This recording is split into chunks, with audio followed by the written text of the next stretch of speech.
Pemirsa, kenaikan harga jelang Ramadan bak lagu lama yang terus terulang. Operasi pasar menjadi solusi andalan pemerintah meski tidak menyelesaikan masalah. Parahnya, kenaikan harga diikuti oleh adanya bahan makanan yang dipalsukan dan mengandung formalin.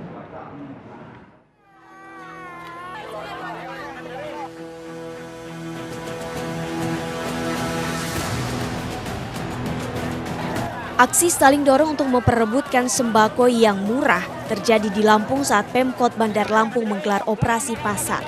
Warga yang datang langsung menyerbu hingga berakhir ricuh. Kaum ibu dan anak-anak bahkan nyaris terinjak-injak. Pembagian sembako digelar untuk menekan kenaikan harga sembako yang terus menggila. Kenaikan harga sembako hampir merata pada sejumlah komoditi mulai dari minyak, terigu, telur hingga bahan makanan segar seperti daging sapi, daging ayam, dan sayur mayur.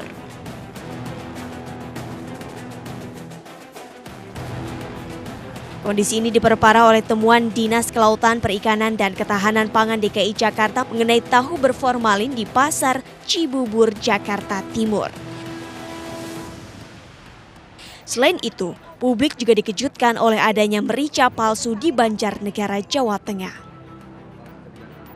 Minimnya informasi mengenai penyebab kenaikan harga sembako memicu terjadinya panic buying, sehingga masyarakat menyetok kebutuhan pokok. Disinilah berlaku hukum permintaan dan penawaran, di mana permintaan barang tinggi maka harga meningkat. Kondisi ini akan diperparah dengan perilaku aji mumpung oknum pedagang. Kita juga tidak tahu entah siapa yang memicu kenaikan harga. Perilaku konsumenkah? Atau perilaku pedagang yang memanfaatkan keadaan? Ya ngeluh lah bos. Ngeluh sih ya. Kenapa Bu? Semua naik tapi kerja yang nggak naik. Sementara di sisi lain sistem ekonomi Indonesia mengikuti mekanisme pasar. Pemerintah tidak bisa mematok harga-harga. Pemerintah hanya bisa berusaha menstabilkan harga dengan menggelar operasi pasar. Namun terbatasnya paket sembako murah yang dijual tidak mampu mengendalikan harga. Pemerintah dalam hal ini Kementerian Perdagangan tetap harus mengawal harga-harga itu supaya tidak naik secara signifikan. Masyarakat sebenarnya bisa menentukan harga. Misalnya, saat harga daging sapi naik, maka masyarakat jangan membeli daging sapi namun belilah ayam. Jika ini dilakukan, maka kenaikan harga lambat laun akan menurun karena minimnya permintaan. Kuncinya, carilah barang substitusi dari barang yang sedang mahal agar masyarakat tidak dipermainkan oleh kenaikan harga. Banyak kerikil harus dilalui, jalan masih panjang, harapan terbentang luas. Langkah kecil yang dilakukan oleh masyarakat tentu memiliki arti, karena kecil-kecil bisa jadi bukit jika dilakukan secara masif dan terus-menerus. Tim Liputan, iNews TV.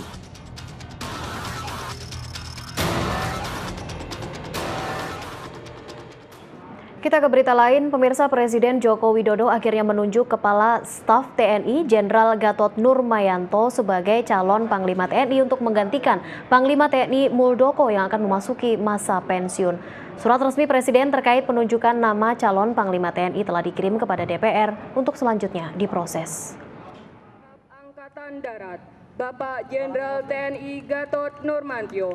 Nama Kepala Staf TNI Angkatan Darat Jenderal Gatot Nurmayanto akhirnya ditunjuk oleh Presiden Joko Widodo menjadi calon Panglima TNI, menggantikan Panglima Jenderal Muldoko. Penunjukan nama Jenderal Gatot Nurmayanto berdasarkan surat keputusan Presiden yang dikirim ke DPR beberapa waktu lalu. Keputusan Presiden yang menunjuk nama Jenderal Gatot Nurmayanto dinilai oleh Menko Polhukam sebagai keputusan hak prerogatif Presiden, sebagaimana ketentuan yang tertera dalam undang-undang. Secara spesifik menunjuk ini belum ya, saya sudah mendengar dari media. Tetapi kalau calonnya 3 itu sudah pasti hanya 3 memenuhi syarat calonnya.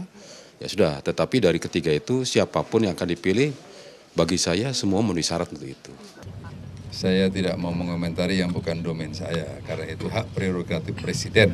Udah. Memberi masukan. Tapi paling nggak sosok ke depan. Ya, memberi masukan. Semua akan memberi masukan. Masyarakat juga memberi masukan, apalagi Panglima TNI.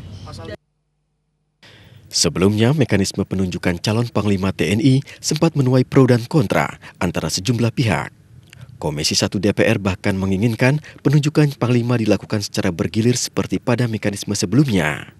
Di Komisi 1 itu menghendaki, sebagian besar ya, fraksi yang ada di Komisi 1 itu menghendaki agar supaya tradisi jabatan Panglima itu dijabat secara bergantian oleh 3 angkatan itu dapat diteruskan. Karena tidak ada yang buruk dari tradisi itu. Bahkan tradisi bergantian ini telah menghasilkan suasana kondusif yang sangat baik di lingkungan internal TNI. Nah, kondusivitas ini kan penting dalam rangka menjaga kesinambungan program-program TNI ke depan. Memang itu tidak tertulis itu. Sebenarnya bukan menghabiskan, tapi ketentuan itu memang tidak tertulis. Ketentuannya hanya seorang bekas kepala staf, artinya sudah bintang 4. Jadi itu aja ketentuannya. Karena yang bintang 4 aktif tidak banyak, ya memang hanya berputar situ. Tapi tidak ada ketentuannya yang mengatakan angkatan darat, yang sekarang laut, itu tidak.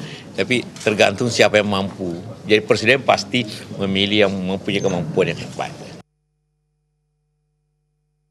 Setelah surat penunjukan Jenderal Gatot Nurmayanto sebagai Panglima TNI telah diterima DPR, selanjutnya usulan Presiden tersebut akan dibahas dalam paripurna sebelum memasuki masa reses.